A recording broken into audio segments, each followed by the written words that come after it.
Hello and welcome to this latest lesson in the Year 7 Computer Systems series of work.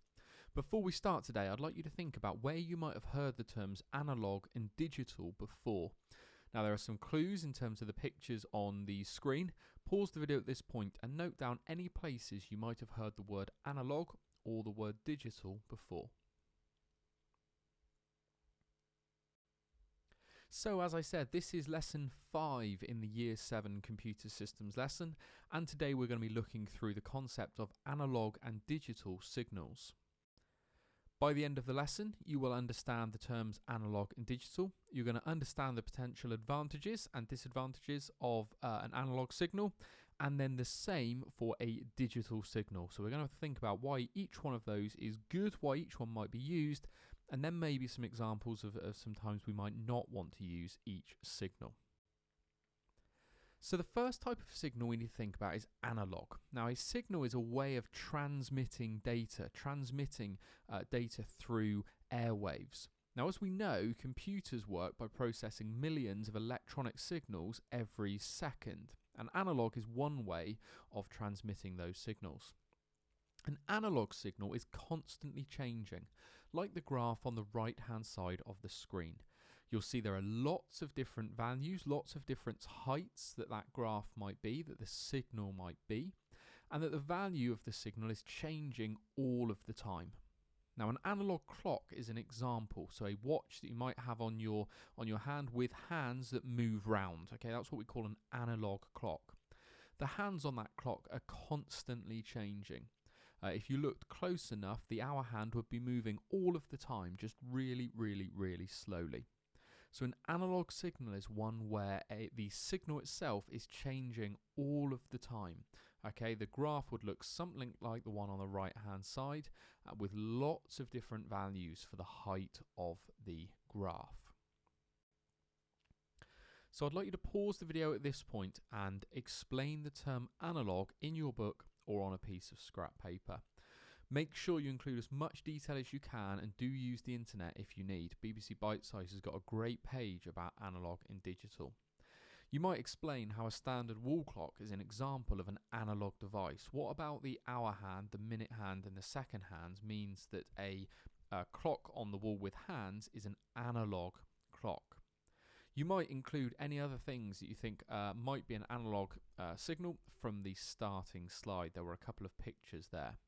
So pause the video at this point and have a go in as much detail as you can at noting down what an analog signal is. So a digital signal is kind of the opposite. A digital signal can only have two values, either on or off. Rather than changing gradually, a digital signal would snap from 1 straight to 0 with nothing in between. If you look at the graph on the right hand side, you can see that graph is showing us a digital signal. There are only two options. Either the signal is right down the bottom, e.g. a 0, or the graph is higher up, meaning a 1 or an on. Okay, so that is what we call a digital signal. There are a fixed number of values and the signal snaps from one to another. Now we might think an example of a digital clock. Okay, when a digital clock changes from 1 to 2, it jumps immediately from the number 1 straight to the number 2. It doesn't go 1 and a bit, 1 and a half, 1 and 3/4, 2. It snaps from 1 to 2. And that's the same with the other numbers on a digital clock. When we move from 9 o'clock to 10 o'clock, the digit 9 snaps to a 10. It immediately becomes a 10. The signal can either be on or off. Each number on the digital clock is either on or off. Okay, so digital is another type of signal, another way of transmitting data, but in a digital signal, it is either on or it's off. I'd now like you to explain in as much detail in your book as you can what a digital signal is. What do we mean by a digital signal? Okay, and again, you might be able to use a digital wall clock to help you as an example. Again, do use the internet if you need to, so BBC Bitesize will have some great resources on this topic. Pause the video at this point and in as much detail as you can, think about what an analog and a digital signal is, particularly now focusing on digital. So we're now going to begin to create a little bit of a poster around the idea of analog and digital. Now your poster is going to need to be split into 3 sections, 2 of which we'll use in this lesson and 1 of which we'll use in the next lesson. Now if you're in school, or if we were in school, we'd be doing this in Publisher. However, you could do this in Microsoft Word, Microsoft PowerPoint, or Publisher if you've got that at home. Okay, and you'll have Word and PowerPoint through Office 365. So I'd like you to split your poster into 3 sections. 1 needs to be labelled analog, 1 needs to be labelled digital, and 1 we'll leave for next lesson. So for now, just create your basic layout, a title, 3 boxes, and then move on to the next slide. Pause at this point until you've got your basic layout created. So on paper, an analog signal seems much better. An analog signal can represent loads of different values, whereas a digital signal can only represent 1s and 0s. So why is it that a couple of years ago we moved to digital TV signals rather than analog? Well, the reason is interference. Analog signals are very susceptible to interference. If you watch Sky TV in your house, the signal is being broadcast from a satellite down to your dish on the side of your house. That signal's got to travel a very long way, and it might go through some clouds and maybe some rain, and things like clouds can change that signal. Okay, and if that were an analog signal, your TV would start to go fuzzy. Your picture wouldn't look quite correct. If we send that as a digital signal though, the picture is going to be a much better quality. Now that's exactly the same with radio. We've moved from an analog radio to a digital radio system in the UK. Analog radios, the signal would go quite regularly, whereas a digital radio, the quality is much better. And we'll look at an example on the next slide. So here is an example of the sort of TV signal we might get if we were experiencing really bad weather and an analog signal. So one of the big downsides of analog is that the signal can be interfered with very easily. If, however, we send our signal as a digital signal, we know that we've only got on and off. So let's pretend that 1 volt is our on signal and 0 volts is our off signal. If along the way there's a bit of interference and it changes to 0.8 volts, the device will still know that that's meant to be 1 because it will round it to the nearest figure. It will round it to either 0 or 1. So even though the signal's changed a little bit from 1 volt to 0.8 volts, the computer or the TV would know 0.8 is nearly 1, so that must be a 1 when transmitting our signal. Here's an easier to understand example. We've got our digital graph on the left and our analog graph on the left. We've then got some EMI, or electrical magnetic interference, and then we've got the graph that arrives.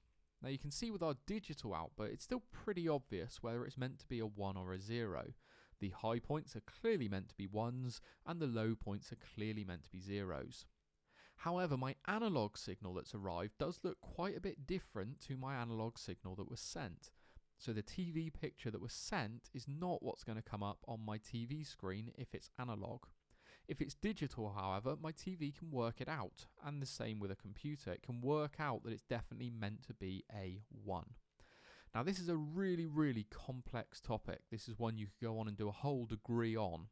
But for now, just accept that a digital signal can give you a much better response to any interference, whereas an analog signal might mean that your picture on your PC screen would break up and look different than it should when maybe the Netflix film that you're watching was sent.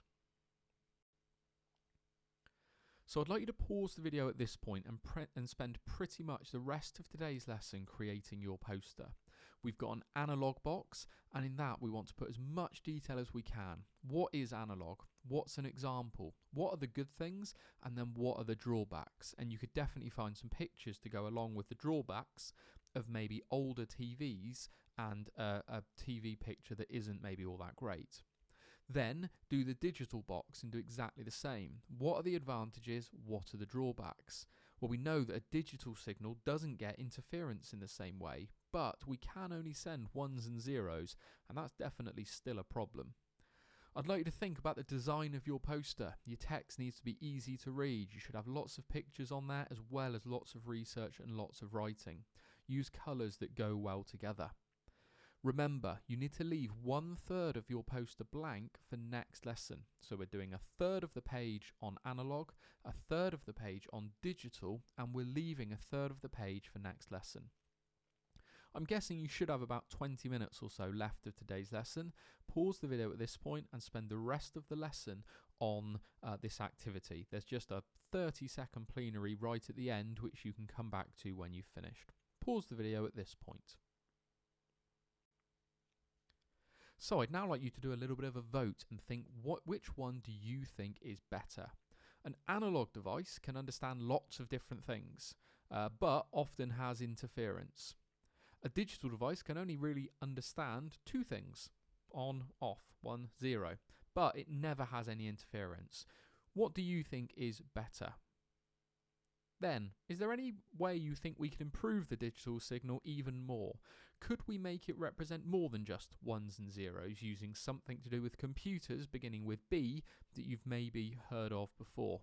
Next lesson, we'll be looking at that idea, this concept of binary, and thinking how we can use a digital signal but massively improve it to represent lots of things.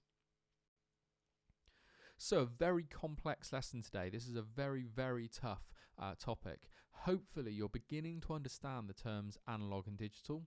You're beginning to understand the advantages of analog, because there definitely are some, but then you're also understanding the advantages of digital signals. As always, if you have any questions, please post those either into Google Classroom or in the comments section below. Thank you very much for watching.